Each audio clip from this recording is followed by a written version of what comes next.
تیسری بات یہ کہ آپ اکثر یہ لوگ ہمارے حنفی حضرات اعتراض کرتے ہیں کہ اگر قیاس جو ہے وہ حرام ہے.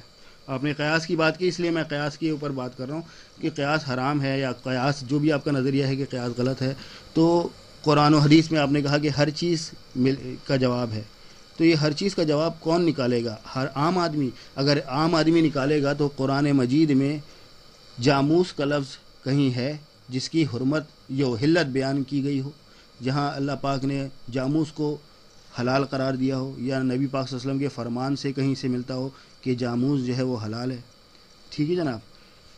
اگر جاموس حلال ہے تو اس کی دلیل یقیناً قرآن و حدیث میں ہونی چاہیے بقول آپ کے، کیونکہ آپ تو قیاس کو مانتے ہی نہیں. ٹھیک ہے.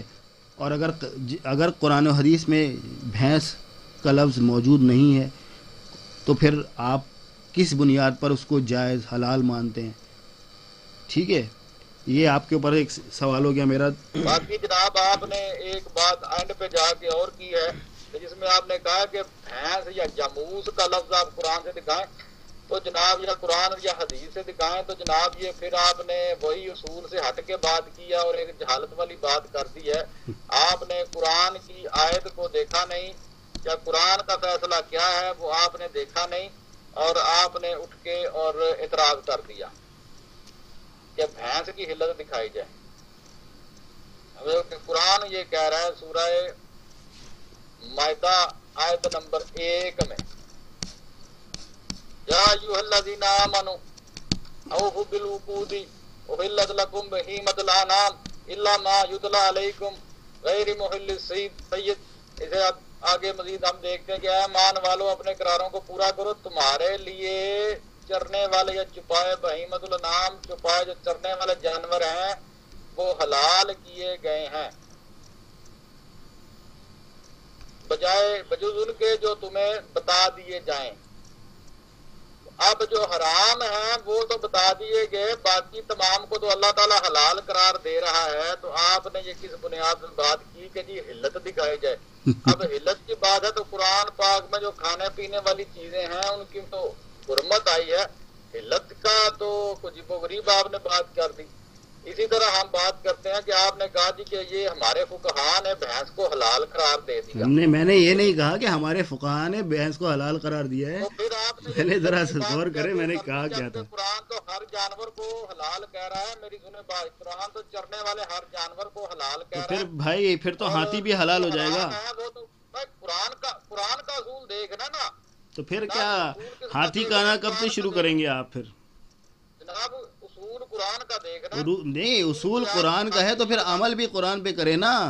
اصول تو آپ نے بیان کر دیا، عمل نہیں بیان کیا بھائی. آپ نے کہا کہ آپ نے کہا ہے کہ بھینس حلال ہے جی، قرآن حدیث میں دکھائیں کہاں بھائی پہ تو حلال ہے. ہم نے بھینس کے متعلق میں وہی بات کر رہا ہوں کہ اللہ تعالیٰ کہہ رہا ہے کہ تمام جو چرنے والے جانور ہیں بہیمۃ الانعام وہ حلال ہیں، صرف جو حرام ہے وہ بتائے گئے. آپ نے یہ اصول ہی غلط بنایا. پہلے تو آپ نے یہ اصول ہی غلط بنایا. یا تو بھینس کی حرمت دکھائیں اور پھر ہم اس کا دودھ یا گوشت استعمال کر رہے ہیں تو پھر تو ہم جواب دیں. آپ تو قرآن کے خلاف جا رہے ہیں. قرآن کہہ رہا ہے کہ ہر جانور حلال ہے جب تک کہ اس کی حرمت کا آپ کو بتا نہ دیا جائے، اور آپ جو ہیں وہ کہہ رہے ہیں کہ تمام جانور حرام ہیں جب تک کہ اس کی حلت کا پتہ نہ لگ جائے. میں اب کچھ عرض یہی کروں. ایک مسئلہ ہے کہ آپ نے یہ بالکل ہی قرآن کے الٹ بیان کر دیا. قرآن کہہ رہا ہے کہ ہر جانور حلال ہے، جو حرام ہے وہ بتائے جائیں گے. آپ کہہ رہے ہیں کہ تمام جانور حرام ہے، جو حلال ہیں وہ بتائے جائیں گے. تو یہ ایک فرق آ گیا. یہ بالکل الٹ آپ نے قرآن کے بعد بالکل ہی الٹ کر دی، کوئی ملتی جلتی بات ہی نہیں. تو میں آپ کی ٹرن میں اس کی وضاحت آپ مجھے دے دیں گے کہ یہ آپ نے کس اصول کے تحت یہ بات کی ہے. حضرت سب سے پہلے تو آپ نے جو ہے نا بڑی آسانی سے یہ فرما دیا کہ بھائی بھینس جو ہے وہ قرآن مجید میں اس کی حلت اس طرح سے بیان کی گئی ہے کہ جو جانوروں میں چرنے والے جانور ہیں ان کی کو اللہ پاک نے جو ہے نا حلال قرار دیا. تو چرنے والے جانور تو بہت سارے ہیں بھائی. کیا ہاتھی چرنے والا جانور نہیں ہے؟ پھر اس کو بھی حلال مان کر اس کے اوپر جو ہے پھر اس کو صفایا کرے پھر اس کا. ٹھیک ہے جناب. اور بھی بہت سے جانور ہیں جو صرف چرنے والے ہیں، تو پھر ان کو کیوں نہیں حلال سمجھ کر کھایا جاتا ہے؟ صرف گائے، بھینس، بکری، بھیڑ، میڑا، اونٹ، انہی پہ اکتفا کیوں کیا گیا؟ ٹھیک ہے بھائی. دوسری بات یہ کہ آپ جو ہے بڑی آسانی سے جو ہے بھینس کا لفظ جو ہے وہ جاموس کا، وہ تو آپ نے کہا کہ قرآن مجید میں واضح طور پہ اس کی دلیل نہیں ملتی، لیکن قرآن مجید میں کیونکہ چرنے والے جانوروں کا، چوپاہوں کا جو ہے ذکر ہے، تو آپ نے اس سے دلیل پکڑ لی کہ پھر اس طرح سے سارے جانور حلال ہو گئے. تو بھائی یہاں تو آپ نے بڑی آسانی سے بھینس کا جو ہے لفظ قرآن مجید میں نہ پا کر اس سے دلیل پکڑ لی کہ سارے جانور حلال ہو گئے.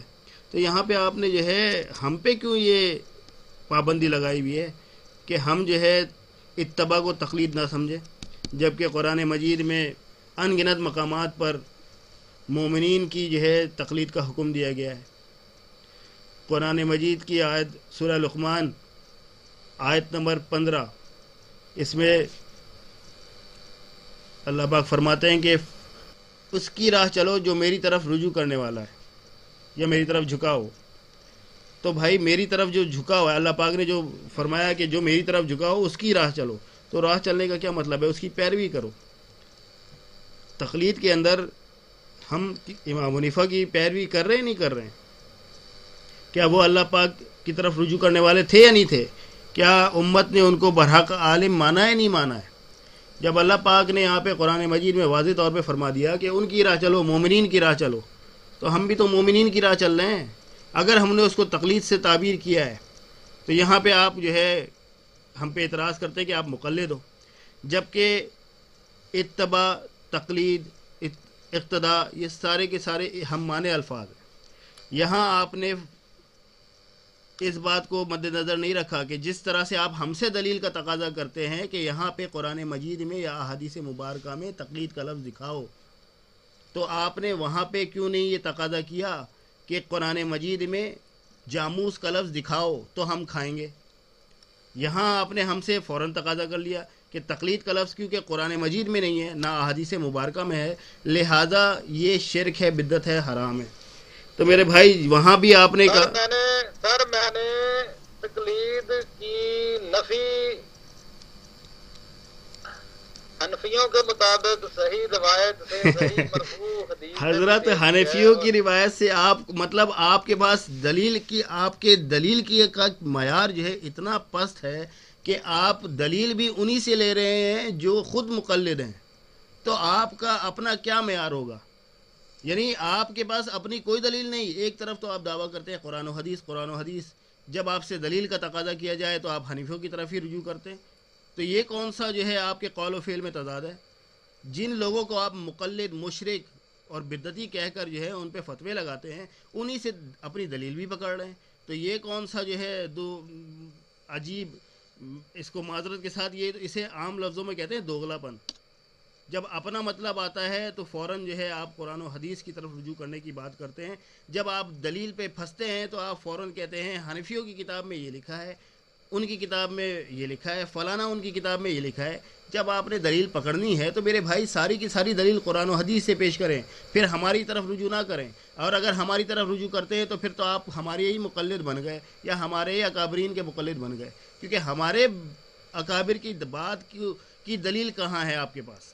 ہمارے اکابر کی اگر کوئی بات آپ پیش کریں تو اس کی دلیل تو پیش کریں نا، ورنہ تو وہ بھی آپ کے لیے بلا دلیل ہو گئی. اور بلا دلیل بقول آپ کے بلا دلیل بات کسی کی بھی غیر نبی کی بات کو ماننا تقلید ہے.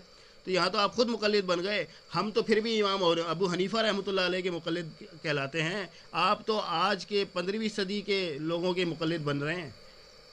14ویں 15ویں صدی کے اکابرین، وہ بھی حنفی اکابرین جن پہ آپ تہمتیں لگاتے ہیں کہ مشرک ہیں، بدعتی ہیں، انہی سے دلیل پکڑ رہے ہیں آپ. یہ عجیب و غریب بات ہے، بات کچھ سمجھ میں آنے والی نہیں ہے. عام آدمی تو وہیں گھوم جائے گا کہ بھائی یہ کیا ہے.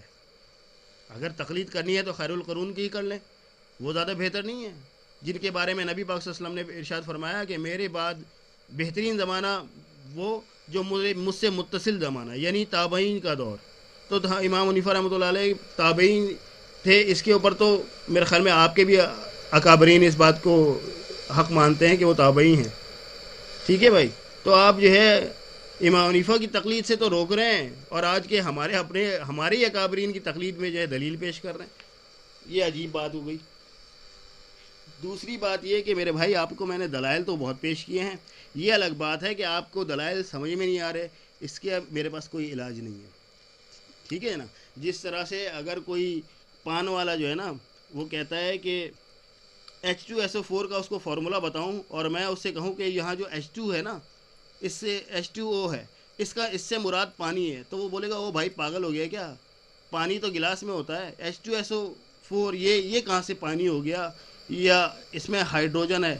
بولے گا ہائیڈروجن کیا ہے, یہ کون سی مخلوق کا نام ہے. تو میرے بھائی مثال بالکل اسی طرح سے ایک عام آدمی کی اور مجتہد کی بنتی ہے.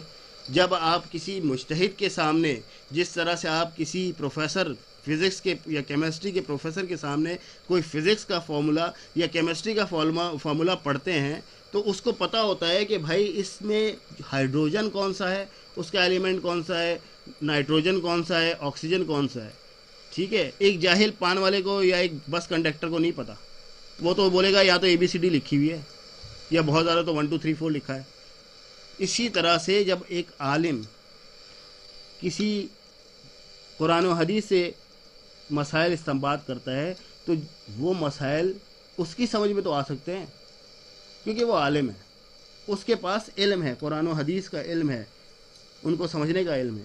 ایک جاہل آدمی کے پاس کیا علم ہے, جس کو عربی تک نہیں آتی وہ کیا سمجھے گا کہ یہ جو ہمارے مجتہد نے دلیل پیش کی ہے اس کی کیا پلے پڑے گی.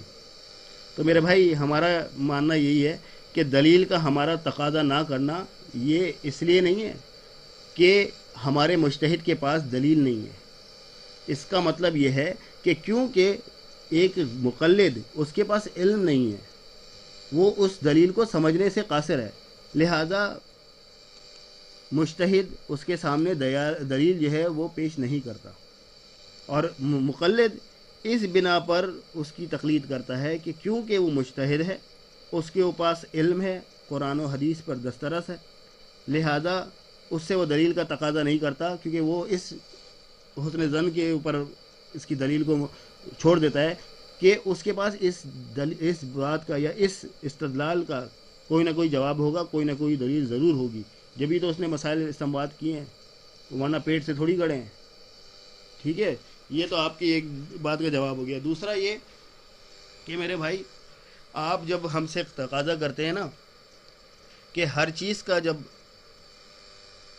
کو ثابت کرے قرآن و حدیث سے, قرآن میں اگر جاموس کی حرمت نہیں ہے لہذا وہ حلال ہے, تو میرے بھائی اسی طرح سے ہم بھی آپ کو دلیل پیش کرتے ہیں کہ کیونکہ قرآن مجید میں تقلید کی حرمت نہیں ہے اس لیے تقلید حلال ہے.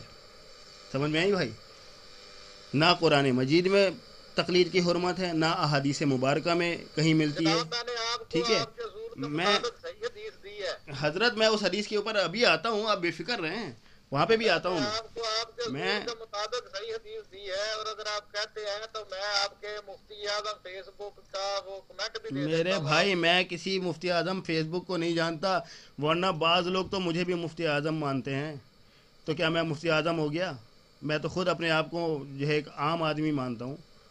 مجھے کوئی مجتہد مان لے یا مجھے مفتی اعظم مان لے تو اس میں میرا کوئی قصور نہیں ہے. ٹھیک ہے نا. اگر آپ نے مفتی اعظم آصف صاحب کو مانا ہے تو اس میں آپ کا قصور ہے, ان کا نہیں ہے. جی حضرت میں نے ابھی آپ کو آپ کی دلیل کا رد پیش کر دیا ہے. آپ جب ہم سے تقاضا کرتے ہیں کہ قرآن مجید سے تقلید کا لفظ دکھاؤ تو ہم آپ سے تقاضا کرتے ہیں کہ قرآن مجید میں باقی چیزیں بھی دکھاؤ. ٹھیک ہے بھائی. باقی آپ نے آگے پہلے بات کیا کہ ہاتھی چرنے والا جانور ہے, ہاتھی چرنے والا جانور ہے. اچھا. تو جناب میں نے پہلے بات یہ کی تھی, شاید آپ کو یاد ہو کہ جو حرمت ہے وہ بتا دی گئی. اچھا. تو جناب ذرا آپ یہ مجھے بتانا چاہیں گے بھائی کبھی آپ نے جنگل میں ہاتھی کو دیکھا ہے؟ ہاتھی کھاتا ہے؟ الحمدللہ نیشنل جیوگرافکس پہ تو بہت دیکھا ہے ہم نے بھی اسے چرتے ہوئے ہی دیکھا ہے, شکار کرتے ہوئے نہیں دیکھا. کئی بار چلتا ہے حضرت چڑیا گھر میں بھی دیکھا ہے ہاتھی کو, اور جو ہے نیشنل جیوگرافکس پہ بھی دیکھا ہے, اس کو چرتے ہوئے دیکھا ہے, شکار کرتے ہوئے نہیں دیکھا بھائی. ہاں جی ہاتھی گندگی بھی کھاتا ہے. تو وہ تو مرغی بھی کھاتی ہے ہیں؟ مرغی نہیں کھاتی گندگی؟ مرغی جو ہے وہ چونکہ گندگی کھاتی ہے مگر نبی کریم نے گندگی کھائی, گندگی والی مرغی کھائی ہے جس کو آپ کہہ رہے ہیں گندگی, تو وہ مرغی نبی او بھائی یہ کہاں سے لے کر آئے ہو؟ نبی پاک صلی اللہ علیہ وسلم نے تو پھر آپ یہ بھی دکھاؤ پھر کہ ہاتھی بھی کھایا نبی پاک صلی اللہ علیہ وسلم نے. ہاتھی جو ہے, نعوذ باللہ, ہاتھی اللہ معاف کرے. جو ہے وہ گندگی کھاتا ہے. او بھائی ہاتھی گندگی کھاتا ہے؟ کون سی گندگی کھاتا ہے؟ کبھی دیکھا ہے کھاتے ہوئے؟ ذرا مجھے بھی دکھائیں. میں نے تو آج تک یہی سنا ہے کہ ہاتھی جو ہے وہ پتے کھاتا ہے, گھاس پھوس کھاتا ہے, درختوں کے تنے کھاتا ہے. یہ گندگی کب سے کھانے لگا؟ یہ کون سا ہاتھی پیدا ہو گیا ہے؟ ہاتھی جو ہے نا ایون یہاں تک گندگی کھاتا ہے کہ دوسرے ہاتھی کی دوبر میں سونٹ دے گے تو وہ بھی گندگی نکال کھاتا ہے. یہ میرے بھائی آپ کہاں کہاں چاہ کے تو دیکھ رہے ہوتے ہیں بکرا بھی حضرت؟ کبھی بکرے کو دیکھا ہے آپ نے؟ آپ دیکھ آپ نے کبھی بکرے کو دیکھا ہے؟ وہ بکرے کو پیشاب پیتا ہے وہ؟ او, یہ حرام ہے دیکھ وہ؟ لیجئے گا. وہ بھی تو گندگی کھاتا ہے, حرام ہو جائے گا پھر. کیا خیال ہے آپ کا؟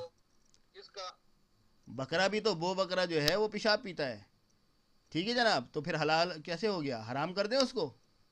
کیا خیال ہے آپ کا؟ اجتہاد کر رہے ہیں آپ؟ وہ بکرا ہانڈو آنڈو بکرا نہیں سنا آپ نے؟ آنڈو بکرا.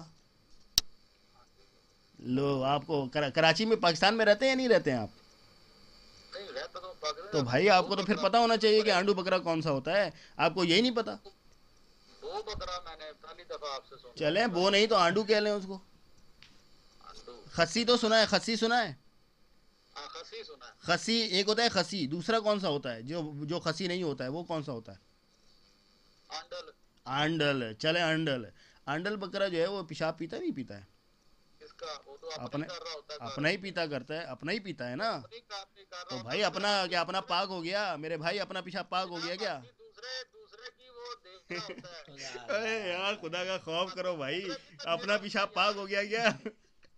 اے بھائی خلفان صاحب, دے رہا ہوتا ہے. یہ اپنا پیشاب پاک ہو گیا جو آپ نے بکرے کو اجازت دے دی ہے پیشاب پینے کی.